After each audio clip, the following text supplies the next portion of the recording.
আসসালামু আলাইকুম ও রহমতুল্লাহ। আলহামদুলিল্লাহ, মাধবদী কোয়েল অ্যান্ড হ্যাসারির পক্ষ থেকে আন্তরিক শুভেচ্ছা ও অভিনন্দন। তো সম্মানিত প্রিয় দর্শক, আপনারা যারা কোয়েল পাখির খাঁচা খুঁজতেছেন খুবই কম দামে, তো আমাদের নরসিংদী জেলার ভিতরে যদি আপনারা এই খাঁচাটা নিতে চান নিতে পারবেন। আসলে খাঁচাটা যিনি বানিয়েছেন ওনারা অনেক পয়সাওয়ালা মানুষ আর কি। তো খাঁচাটা অনেক দিন ধরে বাইরে ফালায় রাখছে গাছের তলে। ফালায় রাখার কারণে এই পাতা মাতা পরে জমে গেছে। তো আসলে খাঁচাটা হেভি মজবুত আমি যা দেখলাম।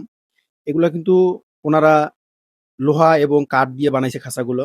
আপনার পানি যে পাখি আদার পানি খাওয়ার জন্য যে জায়গাগুলো, সেগুলো ঠিক লোহার খাঁচায় যেরকম আমরা সিস্টেম করি, ওই সিস্টেম করে কিন্তু ওনারা বানিয়েছে।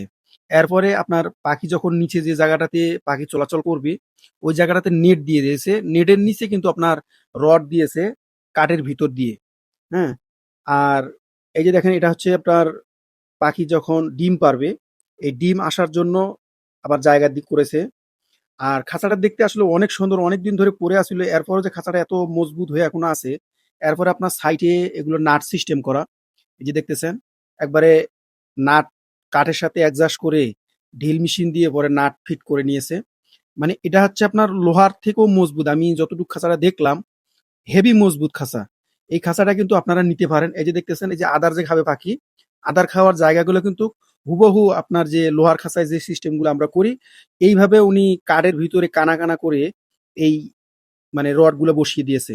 যাতে পাখি আদার এবং পানি খাইতে পারে। এক সাইডে পাখি আদার খাবে, আর এক সাইডে পাখি পানি খাবে। তো আপনারা এই খাঁচাটা নিতে পারেন। খুবই সুন্দর। আপনারা যারা অল্প দামে নিতে চাইতেছেন, এই খাঁচাটা নিতে পারেন। এই খাঁচাটা কিন্তু ৩ তালা। আপনারা ৩০০ পাখি পালতে পারবেন এই খাঁচাটাতে। খুবই কম দামে আপনারা নিতে পারবেন। সেই সাথে আপনারা যদি চান টাইগার মুরগি, এই যে এগুলো হচ্ছে টাইগার মুরগি খাওয়ার জন্য, আপনারা বিয়ে অনুষ্ঠান যদি লাগে আপনারা নিতে পারবেন। আসসালামু আলাইকুম ওয়া রাহমাতুল্লাহ।